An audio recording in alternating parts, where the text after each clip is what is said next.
All right, welcome everybody to the AGM 2019. We are here with me, Federico Barboni, Mike Girard, our treasurer, and Carlos Zambrano. And we would like to thank everybody for attending this meeting, and we'll move shortly forward with the presentation of the AGM. But before start the AGM, I would like to spend a few words about what happened last December in Rio and the accident we have, because 2018 was a special year for everybody, for the community, special year for the IDF, and for me personally, because one of our members, Alison, passed away after an accident that happened in Rio because of a motorcycle not expected on the track. It was really a terrible accident that nobody wants to see ever happen to no one. I spent more than 1 month in Brazil to collaborate with the local authorities with all my knowledge and information in my possess. And for us and for everybody, it was a really big loss in our community. And all my thought keeps going to Alison and to his family, with the wish to get soon, of course, more updates from the legal process that is still going in Rio. So, yes, I think it was needed to start the meeting with spend this word with what happened in Rio, and we hope really to get some news soon from the legal process. Now I think we can move forward with the AGM. We prepared even this year a presentation.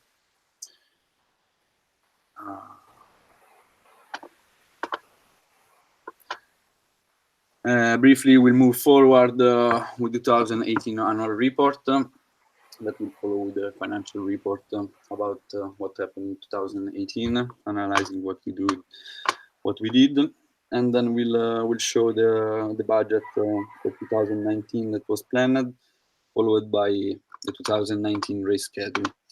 And of course, at the end of this AGM, we will announce the 7 new board members that we got after the election that ended today at 12 p.m. Okay. What happened in 2018? In 2018, most of all, we was happy because we was able to send 3 IDF rep at each World Cup, and actually. But I just want to go full screen. Ah, yes.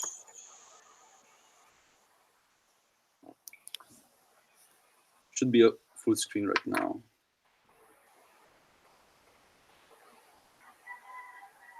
Okay, so as I was saying, okay, we had 3 reps in each World Cup and mostly 2 reps at each World Qualifying. So for a total of 33 IDF reps in 18 races. So it was a good result for us. And in the 2018 season, we saw new races coming from different continents, like in South America. We saw new races like in Ecuador, and another race in Peru. Then we saw the new race in Romania, in Transylvania, that actually is a really fast track, and we really expect to see a lot this year for the World Cup. And the new race that we had was in Russia, that fortunately this year is happening again in the beautiful landscape of Sochi. In 2018, we was able also to maintain the prize money to $2,500, and we spread this prize money to all the categories and the continental champions in order to support not only the World Cup series but also the continental champions. And another big investment that we did at the middle of the 2018 was about the GoPros. We invested in GoPros to follow the semifinals and finals of the Open class in order to have another point of view to evaluate the situation in case of protest. And we turned out also, we saw also that we could have a lot of good footage and media from these videos. So I would like also to thanks a lot Mike, who helped out the IDF to find the GoPros for this purpose. About the media exposure, we saw in 2018 that we had a nice interviews with the Olympic Channel that exposed a lot our sport from the community. We saw for the first time live streaming from a drone the Verdict race, and we got also the usually good coverage like from people like Matt Fraser, Three Heads, along event like Hillington and Kosakov. So we was really happy to have a little of budget to invest and to give to the race organizers in order to get a better media exposure at their events. Another good things that we saw in 2018 that we'll see in the next slide is that the early bird registration system was a positive news for the events because it helped a lot the organizer to get the registration early before the event, and also because we saw an increase of participation of the riders at the events overall. And even last year we was able to release the schedule before the end of the year. It's good to see that in 2018 we saw again a growth in the number of racers compared to 2017. So we are quite happy about these results. Most of all, it's nice to see in this slide that overall in the different categories we had growth in the participation, not only at the World Cup but also in the different continental championship.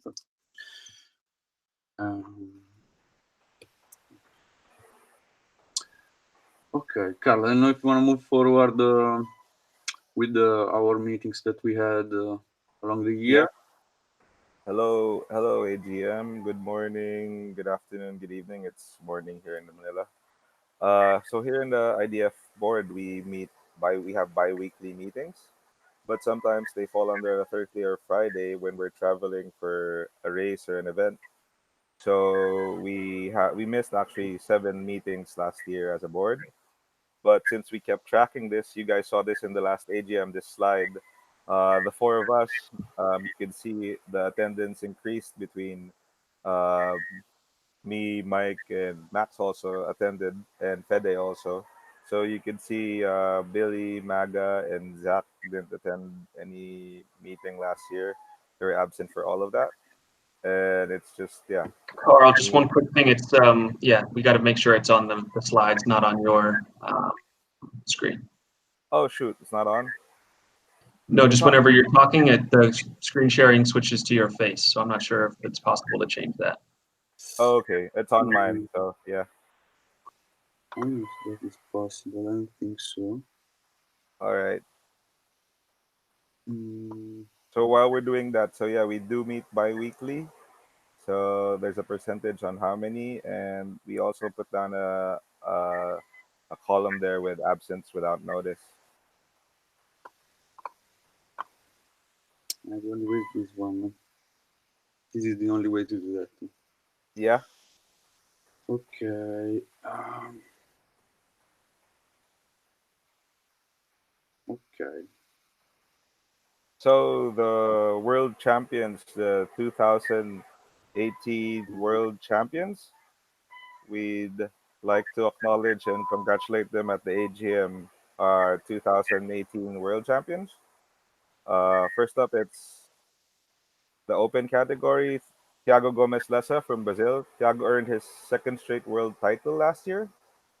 Thiago secured the world title early on, right after I think the North America tour. Yes. He took max points in all the races he attended except 2 world qualifying races in the Philippines, where he finished third and second. Again, congratulations to another Brazilian taking 2 straight world titles. Thiago Gomez Lessa from Brazil, your your World Open champion for 2018. And then in the junior category, it's Nick Brahms from the USA. Nick also took maximum points in all the junior races except his lowest finish is a second place, and he seems to be good. He's second this year, with just attending one race, and it looks like he's going to be defending his World Junior title in 2019. But congratulations for winning the 2018 World Junior title, Nick Brahms from Yeah. the USA. In the women's category, Emily Pross. This will be the fourth straight year Emily Pross from the USA has taken the women's world title. For the third straight year, also, she takes maximum points in the women's category. And in addition to that, she also made history last year by being the first girl to win the open category, beating the last two world champions, Carlos Pashao and Thiago Lessa. Again, congratulations, Emily Pross, on achieving four straight women's world titles. In the masters category, it was Douglas Silva's first year in the masters category, and he secured maximum points in all the masters races he joined in the 2018 season, and that is why he is the 2018 Masters World Champion. Congratulations, Douglas Silva from Brazil. And in the luge, in street luge, Colby Parks takes it. The top spot in the street luge category kept changing throughout the season. Um, it's been Abdil, Will, Colby. So we expect it to be another tight year for the street lugers. Like last year, Colby Park just edged out William Stephenson by just 7 points to secure the first ever world title. So again, congratulations, 2018 Street Luge World Champion Colby Parks from Canada. And we'd also like to recognize our initiative in the Continental Championships. So we'd like to acknowledge and congratulate them as well. We could go to the next slide. Okay. Sorry. Oop. Sorry. So there's while we're waiting for the slide, there's of course, oh, there you go. There's a slide. Sorry. So we discussed the world champions. So it's down South America. Uh, in the open category, João Pedro Laporte from Brazil, also known as Pepe Laporte, took the open title by just securing just one race and having a high finish in the next two races in South America. Uh, the junior champion from in the South America region is from Colombia. His name's Anderson Maldonado. He raced all the races in South America. In the women's category, it's Melissa Brogni from Brazil. Uh, in the luge category, he's from Peru. He raced all but one race in South America, and that gave him the street luge title in the South America category. His name is Roberto Elias Leva from Peru, and because Douglas Silva did all but one race in South America, he earned the spot as the Continental type champion in South America.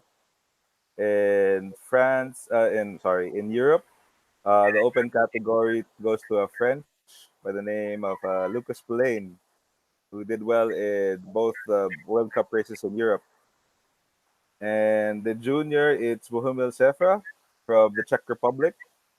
And actually, in the women's category in the European continental region, it's a boyfriend girlfriend in the open women. So women's is taken by a French girl, Lee Big, and Street Luge is taken by Great Britain, United Kingdom, Will Stephenson, and the Masters title in the European Championships goes to Raul Perez Gallego from Spain.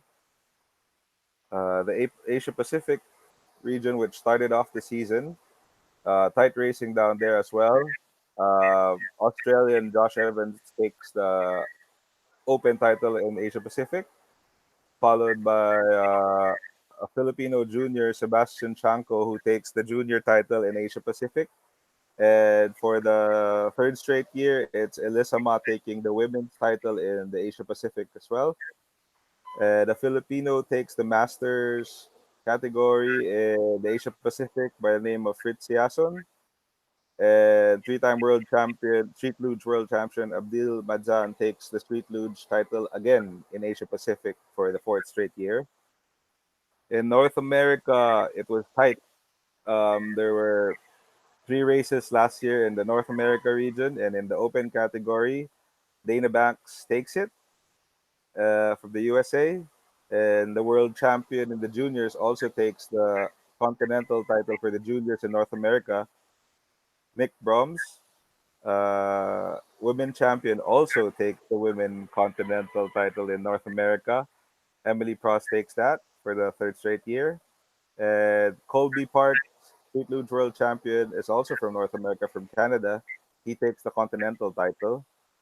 And in the Masters for the second straight year, it's Nicolas Desmarais from Canada who takes the Continental title for that one.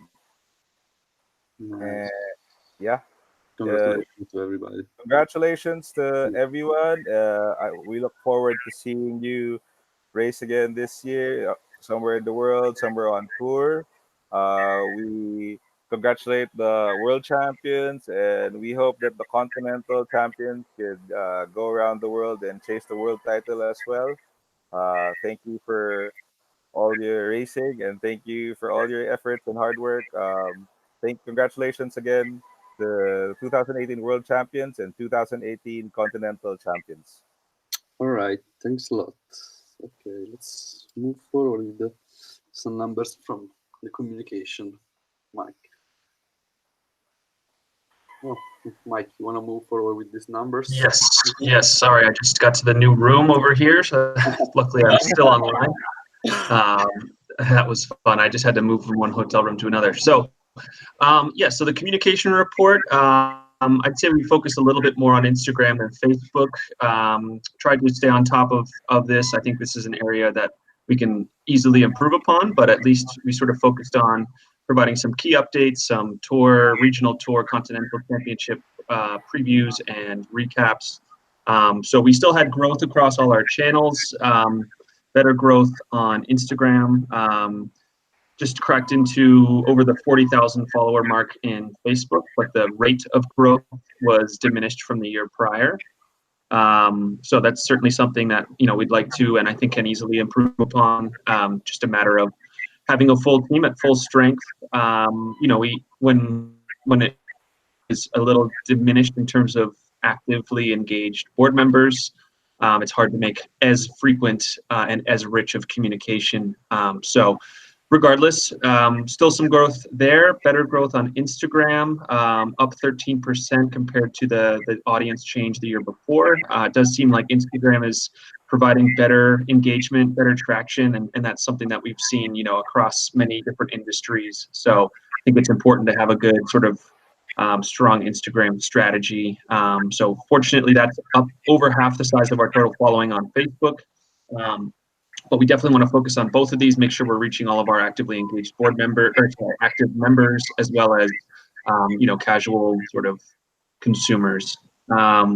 So that's why, on Instagram, increased growth positively correlated with the audience growth, whereas we slowed down our posting on Facebook, and no surprise that there was some shrinkage there. But I think that's easily reversed. So that covers that for that slide. Website analytics, good news here as well. We did have a nice, we'll talk more about this later, but the transitioning over to the new website, but these are numbers from old and new websites. Good number of active users that has increased. Total number of sessions has increased, as well as the number of sessions per user. This is a good place for us to get really long, sort of more in-depth engagement with members and share a lot more, instead of casually scrolling past for a second. You can see people are spending almost 3 minutes on each post. So it sort of emphasizes the importance of the website as a way to share more in-depth information for the people who care the most and want to learn the most about whether it's an individual race or an important news update. So this is sort of a good slide to emphasize, I guess, the value of the website as a tool and the importance of continuing to have really good posts with lots of detail. And news. On to the next. So yes, we just mentioned this. We do have a new website. Thank you very much to Barry or B. He put in a lot of work on this, and it's, I think, really nice way of presenting everything kind of clearly, succinctly. If you haven't seen the website, it's a really kind of logical layout showing what's the next upcoming races, easy access to the rankings globally, the latest news. We sort of have those all as news feed style scrolling blocks. So thank you once again to Barry. You killed it. This new website's awesome. We're really happy with it. There are still some things that are getting finalized and sort of fine-tuned. So things like new member requests, some password changes, some of these things are still kind of semi-manual, semi-automated. So thank you for your patience if you've been trying to join as a member and you're having to wait for a new username or password. Stuff like that is still getting fine-tuned. So it's has to use a little bit more kind of manual adjustment from our end, but that should be all totally slick and smooth in the near future. So hopefully you guys are happy with the new website. Thanks a lot. Yeah, thank you, Barry. We're stoked on the new site. Yeah, it's not only now, even through the years. I would say all the dedication for the website. He's been super dedicated from everything from registration through obviously the whole web design. So that should cover that. Financial report. This is sort of a full overview of the financial report for 2018. It shows all the line items. We will go into sort of a more easier to analyze summary of all these. So the prize money for champions was $12,500. We did make the choice to allocate that a little bit more in emphasis of the continental champions. So the percentage breakdown of prize money, because we really believe continental championships are the way to kind of encourage new members and encourage regional participation, because it's hard to travel the whole world. We want to make sure it's still really competitive on the continental level. So a lot more prize money did go to continental champions. We had a slight increase in membership from 2017, just under 5%. There were more total events on the calendar, so there's about 30% increase in event sanctioning fees. Colin, I think your microphone might be on. You got some breakfast food sounds. But we know that Colin Beck's going to be well nourished. He's just joined us as well. One really big, nice, positive piece of information. Hopefully you guys, I know the timing system over the years, timing system has always been a historical challenge. It's been expensive and heavy and inconsistent. That was the old timing system, the tag system. The new system with race results, I think we've gotten really well fine-tuned. This is also in large part due to Colin Beck, Carl Zambrano, and Federico. They have become masters of the timing system. Colin's sort of the magician behind the scenes and at a lot of the events. So I'd say it's largely due to the quality of the system, but also the quality of the team that's been running it, that it's been almost perfect at every event and also much less expensive. So our expenses are down 75% on the timing system, but it was virtually flawless all season. Hopefully that's something we can continue to really have as a strong point, because it's hugely important to the quality of the events to have good timing system, reliable qualification, and all that. One big budget change we talked about earlier on, that we sent more reps to more races. So there were more total races. There were a total of 33 reps sent to these races. There were prolonged periods sometimes between each of the continental events, and really just making sure we had a lot of, or at least as much personnel as possible, whether it's 2 or 3 people at every event. That led to a large increase in the travels because we just had more races than ever and more people at those races. There was also a very prolonged and expensive legal situation in Brazil. Over $12,300 have been spent on that. Hopefully nothing more, but that's an ongoing line item. 12.3K spent in 2018. That was basically for legal defense of Fede and of going through cooperating with the judicial proceedings, everything in Brazil. So that was a large expenditure. All in all, there was a net negative 15,500 outcome in the budget. So you can see it would have been just slightly below break even without the legal expenses, and then the 12.3K in legal expenses were a large part of the negative budget. So so that's sort of understandable, I guess, as a final outcome. But that's where we stand. Yeah, even because at the end of 2017, we went out with an outcome of minus 5,500. So we would have less loss than 2017, but because of these expenses, we had right. So it was positive. It could have been at least sort of positive growth towards balanced budget, but you know, we had an unfortunate, for many reasons, situation in Brazil. So that's the last piece of the financial report. This is the 2019 budget. So this is sort of an outlay, and some of these numbers maybe will change. That's sort of up to the new board, but basing around our expectations of total expenses, going to each of the events, having reps available at each of those. We have to replace some of the GoPros, which have been a really important part of our sort of results and rule book enforcement and marketing. There is an anticipation of some ongoing legal expenses. We have to produce and ship around the IDF trophies, as well as the $12,000 in prize money, which is proposed. Maybe someone else can speak to it. I don't know if these are all totally baked. Is that we try to leave the prize money like the 2017. Right. The point is that $500 less because we're trying to keep something for in case we have some kind of legal expenses. This is not right. Good, so it so will change along the year for sure. We hope so. Yeah. So we just, I guess, don't want to yank away all of the prize money.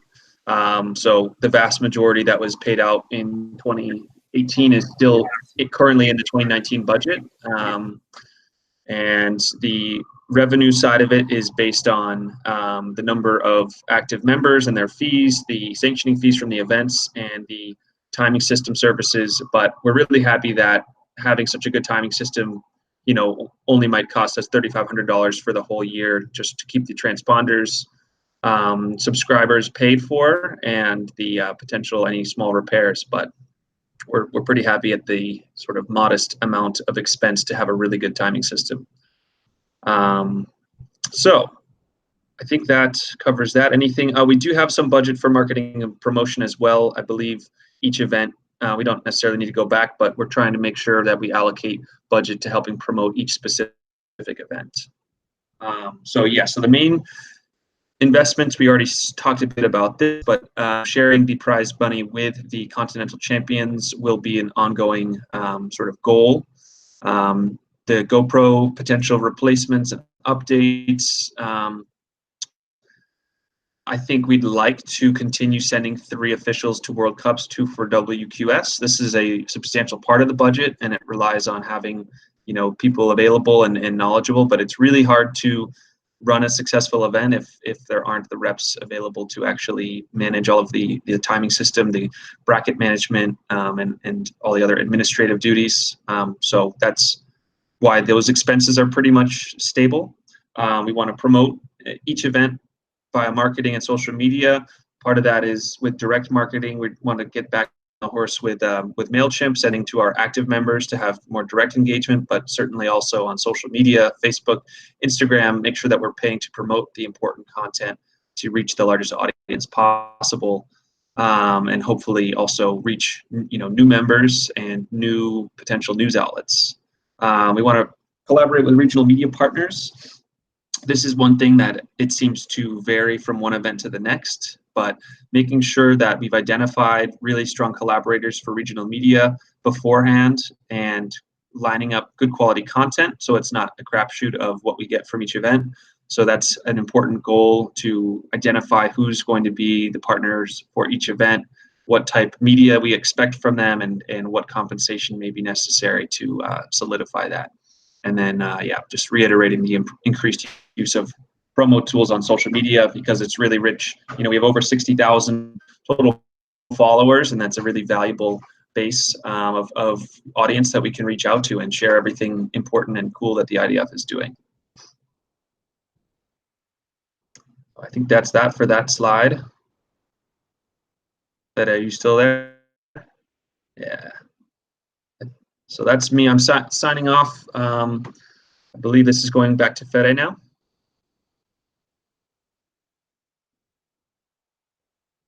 Fede, maybe you are muted.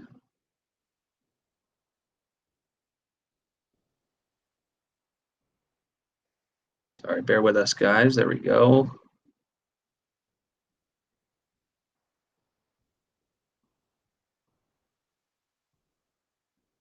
I think Fede is just getting us back to the current slide and potentially unmuting himself. Yeah, for those waiting, it's one of the slides about the World Okay, Roller Games. So there you go. There he is. Hear me? Okay, no, I was saying after the word of Mike that last year we was able to allocate part of the budget to each event. So we was always in contact with the organizer to understand if we could contribute a little bit for the budget that we have to get some media and for improve the content coverage. So I think it was a good point. Right. So the goal with that is, you know, making sure that if we're extracting a sanction fee for an event from an organizer, that we're reinvesting part of that back into the event, saying, you know, out of the training fee, here's a certain amount of budget that we want to make sure you have available to help promote. Just increase the value of the IDF sanction. So moving forward, yes, the event that will happen next July in Barcelona. We'll be able to participate this edition of the World Roller Games organized by WorldSkate. And I can say that I'm really, really proud of these steps that we are having in Barcelona, because finally WorldSkate, that is actually the World Federation that recognizes the skateboarding for the next Olympics, Tokyo 2020, recognized also downhill skateboarding and luge as a discipline, and will participate at this event between the 4th and the 7th of July. We've been there for a meeting last 6th of May. We had the chance to give an overview of the track. The track is fast in the first part, in the first two corners, then becomes a little bit flat, and it will be not that much fast, but for sure it will be a fun track. The organization is on top of everything, and so we saw even quick detection and stuff, so we expect really a nice event there. And another important things about the roller games, because I think many was asking about that, is that the World Championship title at this game will be assigned by the WorldSkate and not by the IDF, because of the organizer and the owner of the event. And of course, if anybody still have any problems with the registration, the roller games, don't hesitate to write me or to write at WorldSkate or write on the guy at the World Roller Games, and because we are here to help you out with the registration and any problem. Okay. So the additions for the rulebook and organizer manual. For those of you who don't know, during the off season, we talked to a few people, add them up the meeting, and sit down and talk about rules. So we have four new rules and one more, possibly one more new rule, and one update on the manual. The first one is tech inspection. We used to do the whole tech inspection at the start of the day, but we realized it eats up a lot of time of the registration, as well as like someone maybe changes their setup during midday or maybe before the semifinals or before the finals. So it says now that it could happen anytime during the race. An IDF rep or the tech inspection guy could just come to you and check your board right before or after a race heat. The next one is the continental ranking point system, just so it would be more balanced because some countries get more World Cups or some countries just get WQS. We just balance it out. So World Cups and WQS are awarded the same amount of points, but just for the continental ranking point system. And then the third rule, the new rule that we added is it's already in the rule book, but we just want to like strongly implement it.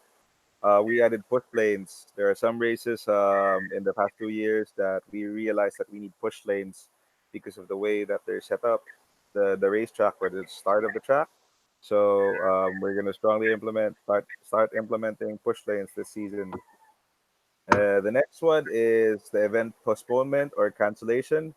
Mainly, this was the interpretation between the how it was implemented both in Rio and in Moonrock.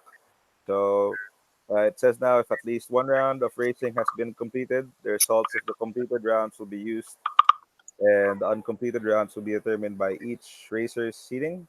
So as long as there's a one round that has happened, the other remaining heats will be determined by racer seeding in the from qualifying. And then the fifth one, to be determined through a poll, is the Proto wheels. It's 5.1.7 and 5.2.10. We'll soon release a poll for the members to have their say in the prototype wheels. And then the last one Just, is just yeah. jumping into, I think as you guys, there was a lot of conversation about some of these rules online. Generally speaking, we try to discuss the rules behind the scenes and gather feedback before implementing them. And then other times we get a lot more feedback once they've actually been published. Certainly that happened with Proto Wheels. So thank you, for loudly sharing your feedback on that. I think we've agreed amongst ourselves that we've gotten so much different feedback from everyone from new members to top racers. There doesn't seem to be a really clear consensus, and we don't want to use certain anecdotes to make a big rule change. So that's why this is the one that we plan to put out as a poll. This way we can get a better grasp of exactly what, if 80% of the members agree or feel a certain way, that will give us more important insight than just a few people privately saying, oh, this rule should be, implemented or should not. So that's an important distinction. The event postponement, I think this was another conversation. It happened recently at Moonrock where the event was ended prematurely due to darkness.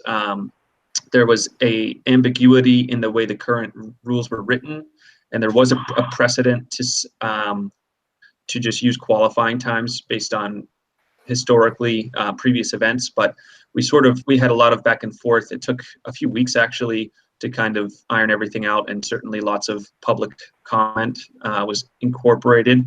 But that was why it seems like a common sense and fair sort of way to decide results is to use all the results for every round that has been completed and to use qualifying times for non-complete rounds. So thanks for bearing with us while we kind of reasoned through that one. It was a little complicated, but we've updated the Moonrock results, and this rule will be used moving forward. It just seems to be a fairer way of treating the results and not throwing away completed rounds of racing. So sorry, that was all I wanted to say. Yeah, and it's not only our first time also going online with a poll or asking stuff about the rules for the members. Just 2 years ago, I remember we did something on speed suits and other rules. If you have any new rule proposals, we entertain them during the off season. sometimes also during the season, but it's better during the off season. So it's implemented the whole entire season. From the organizer's point of view, we also added another thing on the organizer manual, which is additional safety barriers and start and finish line, basically just preventing any unauthorized vehicles, and as well as marking completely and showing the traffic that it's really closed. And those are the changes, additions on the both on the rule book and organizer manual. So let's look at the 2019 racing season. As we go from Asia Pacific, we're moving on to the North America, but the Asia Pacific races started off with an ASA race headed by Lance Evans in Newton's Nation in Bathurst. Was uh, is it there? Yes, yeah, was taken by a local, uh, Mitch Thompson, and then it was followed by Tame the Taipan in Australia, which was taken by a junior, last year's junior world champion, took it, Nick Broms, followed by two races in the Philippines in Seaside and in Moonrock. Both were taken by current world number one Australian Harry Clark. And then we go to the next slide showing all the races from around the world. The next is the North America races, sponsored by Mike Gerard from MG Events. He's organizer for that one, starting off with the Gravity Fest in Muntville, and then followed by the Killington World Cup in Vermont. Those are the two North America races this year. And then it's followed by a race in Russia. It's the second year that Russia's doing the race beside an Olympic unit bobsled track. It's a great organization headed by Misha from Russia. And then it's followed by the World Roller Games, but that's again, like as Fede mentioned, it's a World Skate Championship, followed by the a World Qualifying Series race in Italy, organized by Federico Verboni, and it's the Verdicchio race, followed by the 11th year of Kozakov Challenge. It's going to be a World Cup in the Czech Republic, organized by Honda and his crew. And then we move the following week. We move to the World Cup in Romania. Transylvania DH organizers Adrian Lapascu, and then there's two races to start the South America tour. Both races are in Colombia. One's a world qualifying. It's the first race that's going to be done there, an IDF race in La Virgen, and then it's followed the week after. It's World Cup in Colombia, La Leonera DH, followed by the WEPA crew, WEPA Cartel, Teo Mejia, and then it's this hot new track last year, which a lot of people are asking. It's a Ecuador track. It's a World Qualifying Series in Membrelia La Cuesta Abajo, headed by Daniel. And then we go to a new race this year in Argentina. It's organized by Santiago Espeche. It's La Violenta, a world qualifying in Argentina. And then right after that, there's Mary Hill, which is happening in between the South America race, and then it's a world qualifying series. And then we end the season in Peru, in Yacuraimi, organized by Augusto. It's a world qualifying series, and we end it this year in Peru. So this year we have 11 world qualifying series and 5 World Cups for the season. And to tell you more about the breakdowns of how we the the points are for this season, let's go to the next slide, please.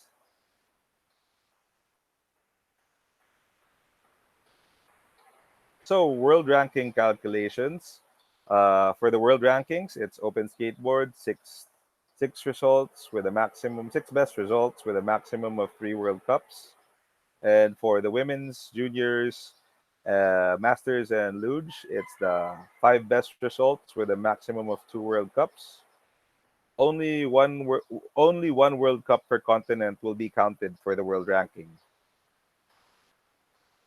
And then in the continental championships, as I mentioned a while ago, both the World Cups and the World Qualifying Series races, when it comes to continental points, they're both the same. So in Asia Pacific, in North America, in Europe, and South America, we get the best 3 results of 3 races, of course, and that's how we get the continental championship for this year. And I think that's about it.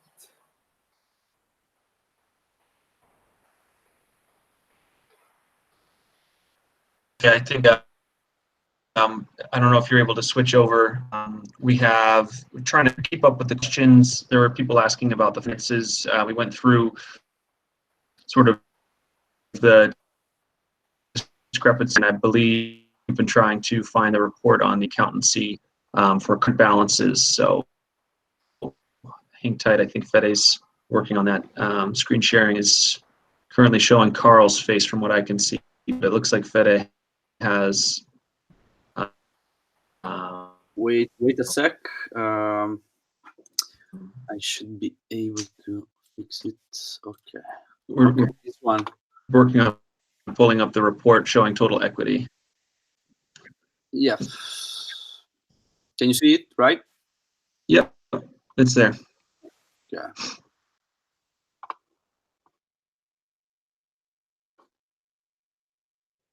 This is what we have basically. I believe the total equity, once you sort out liabilities, assets, all that, it should be at about 34K. I think sort of one of those important things to be able to survive like a legal situation like we have with Fede in Brazil, or other such unexpected expenses to avoid immediate bankrupting. So there is a bit of a reserve, despite being net negative on the budget end of things in the previous year. I'm not sure if there's any other information to share. This is sort of the report, including everything accountancy related. Yeah. So yes, Coma is just confirming we had 34K cash on hand January 1st. So that's the current account balance between bank and PayPal on the 1st of 2019. We have had other expenses since then, and I think the 2019 budget is still, we put forward what's on the budget. There have only been expenses since then, aside from a few new members and a few sanctioning fees through. But I believe this is the only full accountancy report we have for a complete year ending 2018. Yep. Okay.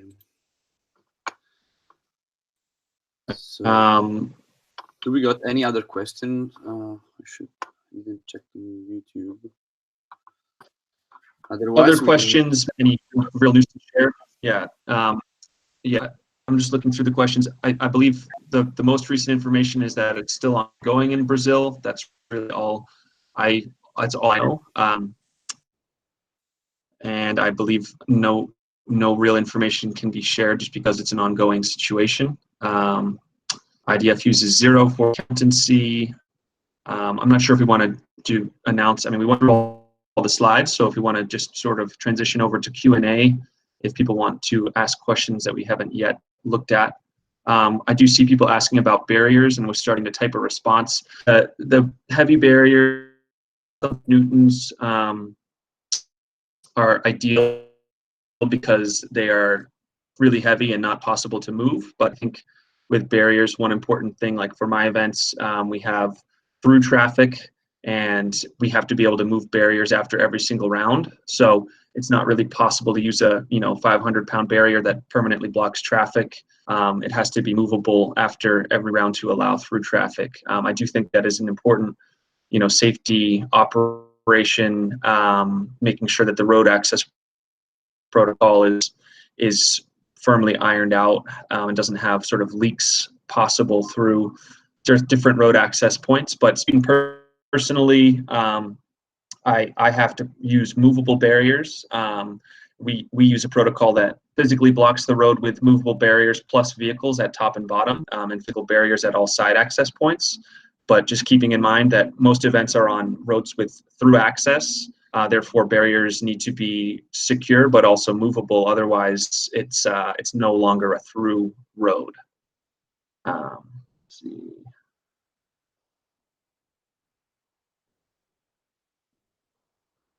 Any other questions? I'm trying to look through. I think track safety in general is something that's utmost importance. I think it's sort of up to the new board to determine exactly what and how they can what they can require, how they want to implement certain standards, what the IDF is capable of sort of how much oversight they're realistically able to provide with the different events. Personally, as an outgoing board member, I do think there is an in-depth safety checklist that the IDF already uses with organizers.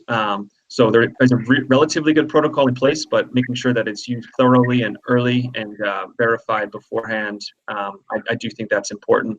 Certainly, safety should be paramount importance, and I think a full board of 7 active members can do some really good work on that topic. Yeah, for sure. With more people, it would be easier to work. That's for sure. Julian Assange. I'm sure it's not actually Julian, but rule change for taking part in multiple disciplines. I think that's a good question. As an organizer, I have run into this situation where, it happens all the time, and that Brazil had such a tragic situation is having different disciplines. Historically, we tried to organizers and racers liked to have different disciplines running simultaneously so that it had a bright spotlight shown on juniors, women's, luge, masters, and open. Because if you split them up, then if you have, say, the women go in the morning, there are very few people watching them compared to if it's all the finals at the same time is a little better for spectators. But from a logistical standpoint and a safety standpoint, I do think it, personally, I would support splitting the disciplines so that minimizing the number of people who have to be shuttled for one heat and then to a second discipline heat. It does expose at the least it's a delay, at the worst it's a huge safety concern. So personally, I would like to see those split up, even if it's worse for spectating, but that's my personal opinion. I think the board needs to decide on that. Update regarding liability of outgoing board members in respect to what happened in Rio. I'm not. This is something that just concern like me and Max at the moment. So like no one of the new board members will have any problem with the process or will be into the process. That's right. So I think the only people the people affected by the ongoing investigation would just be Fede and Max. I don't believe new board members have any, aside from the potential legal expenses, I don't believe there's any liability or absolutely interaction of the investigation into the new board. Absolutely not, fortunately.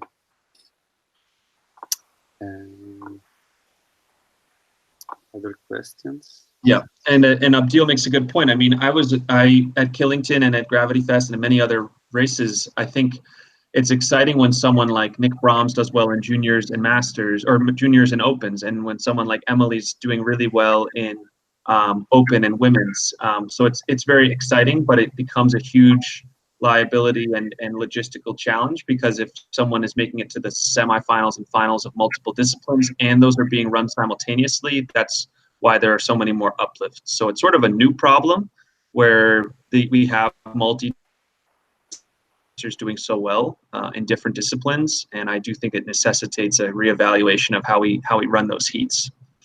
Yeah, I think there should just be a proper procedure in how organizers do it, because, like you say, it's really a good thing when someone's really doing well in two divisions. Like in the Philippines 3 years ago, Ben Brohay took the Open and Masters at the same time, and then 2 years after that, it was Emily Cross taking the Open and Women's, and this year, Nick Brahms took the Juniors and the Open in Australia.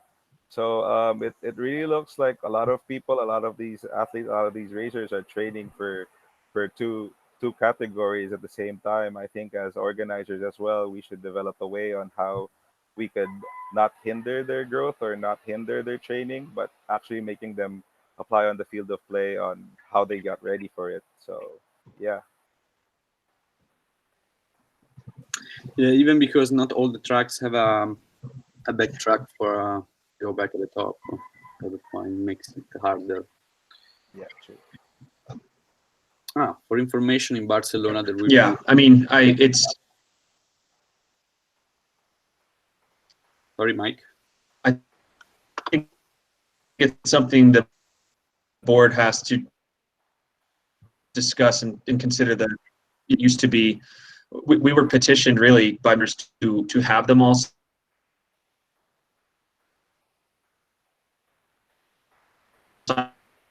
simultaneous,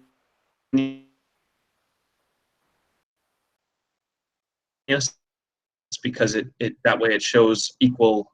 That may change. That's going to be based on the new board and all the active members. Info at International Downhill Federation org, or any other way of reaching out. Public feedback's very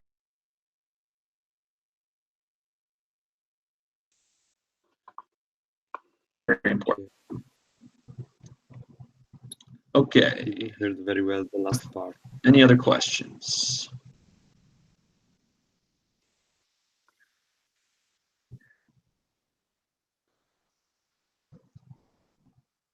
Do we have any other? We have other questions?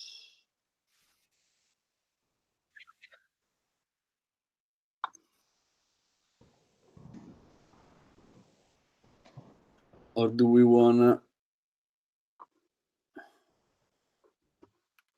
Mike, I can't hear you.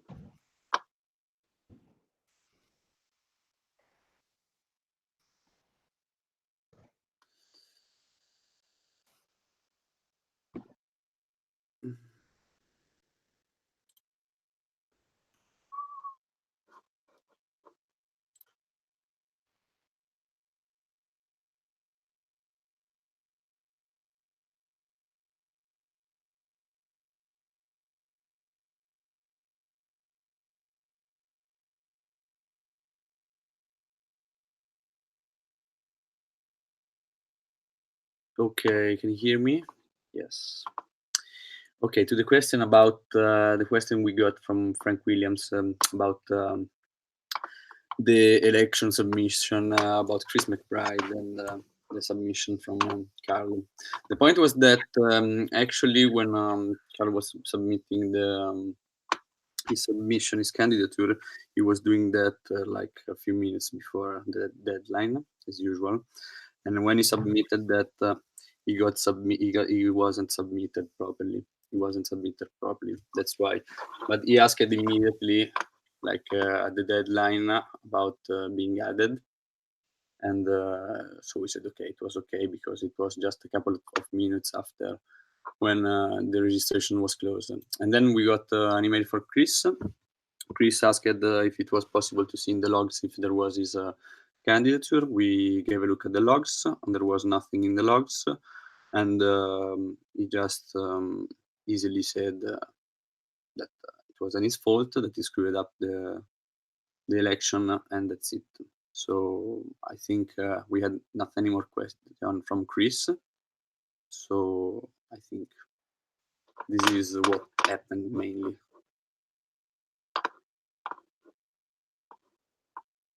even because yes, when we got like the email for Chris, I think it was last week after we released the candidates. So it was the candidates they were already presented, and we was already on that part of the process. That's why it happened differently. That's the main reason why.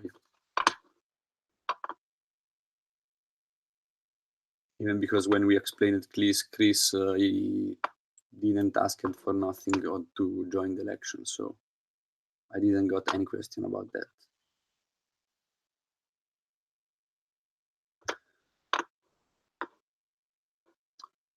Do we have other questions?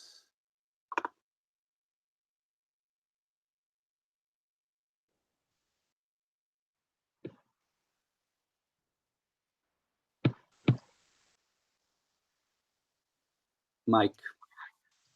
I don't think we have any others. To answer Chris' question, we did look into the logs. We spoke with the webmaster, Barry. He confirmed that it's not possible to see any incomplete submissions, so there was no trace of any candidacy submitted. Chris said he understood, he messed it up, and that was basically that. I think one good point too, as we saw with Carl was not elected last year.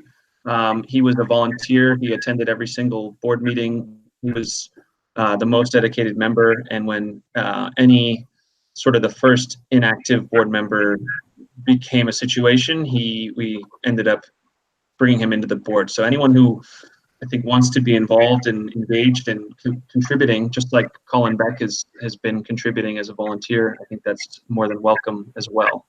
And then with Carl's, I mean, certainly someone who's been a strong board member this whole time, submitting his nomination, notifying us minutes after the failed attempt. I think it's a pretty dramatically different situation than Chris's.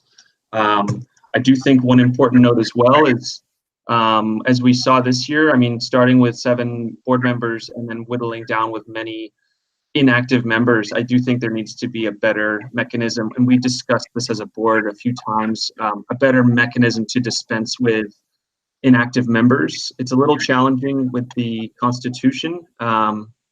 It's a challenging with the way it's currently written to sort of boot someone out who's inactive, but based on our experience where inactivity was a huge hindrance to our ability to make progress, I do think as an outgoing board member, speaking on a personal level, I think it's pretty key that we the new board figures out a way that if in the unlikely or unfortunate event that someone stops contributing, that there's a way to replace them with someone new. I think that is a challenge, and hopefully it's not a situation the new board experiences, but we definitely suffered from that. So I think that's important to figure out.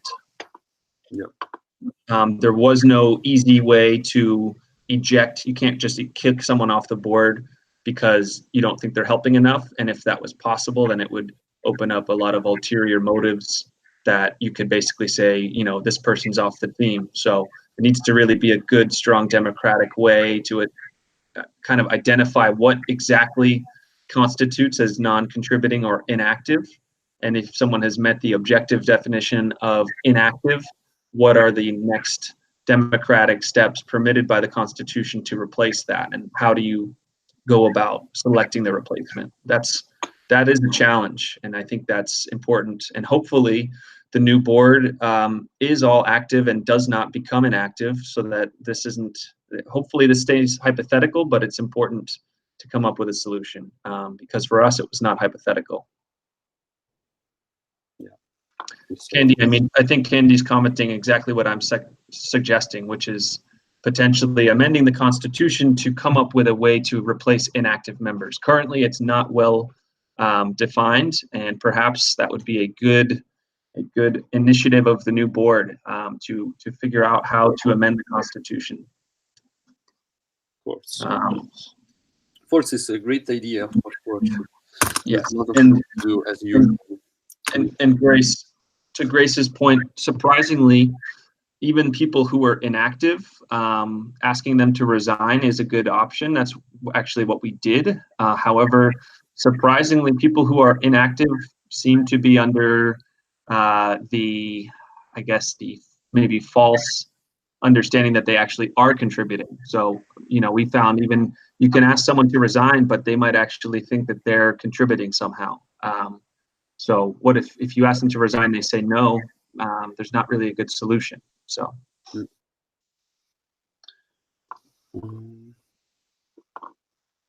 So what we want to do? We want to show these results or not? Well, I think we should. That is the next course of action, unless there are other. It looks, just reading through the comments here. Okay.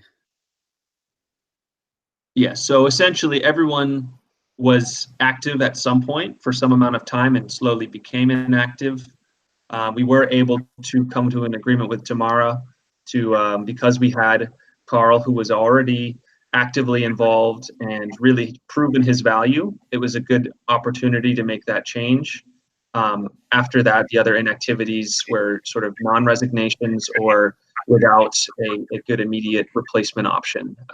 So I think a good option, this is another good reason to stay engaged as volunteers, because you'll be on the short list of people with existing experience. It's a lot easier to bring someone in like Carl, who's already been to so many board meetings and events. It's much easier to get them onto the board and functioning than someone who's brand new. So yeah, that's all I have to say. It's a little bit what we experienced 2 years ago when we was all brand new. Right. It was not easy. Yep.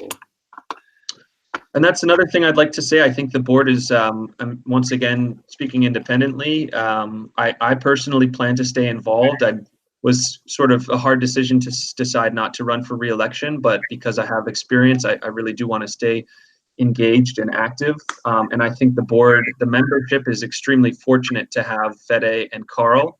When we started, it was all 7 of us brand new. No one knew what they were doing, and at least Coma and Colin sort of stuck around and helped us out, and Barry helped us out, so we weren't completely aimless. But I think if I mean, we're about to show the results, but having existing board members be reelected when it's people who have been to so many races is extremely valuable, because that's something that I wish we had. It was really hard to figure it out from ground zero. So. Maybe that's a good transition to show the results.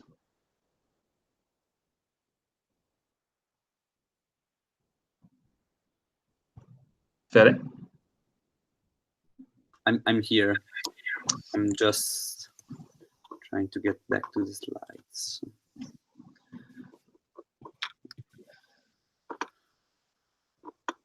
Okay. Just give me a sec.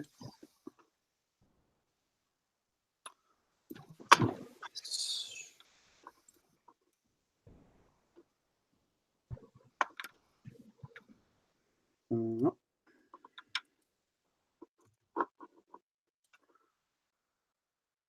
I can make it, guys. Okay.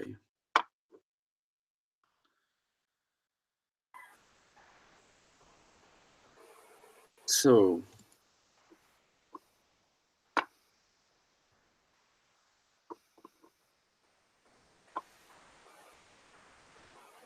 Well, Fed is Should fighting I? back.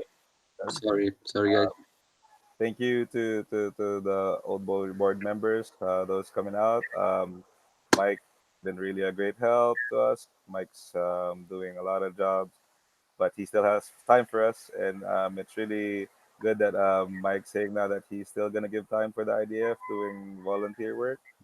I'd also like to thank also Max Vickers. Max did a couple of races, events, doing the IDF rep duties, and did a lot of on Instagram game and a communication ways in the regionals and getting mileage through media. So Max and Mike, thanks for 2 years, you guys. Hope you guys can still help us.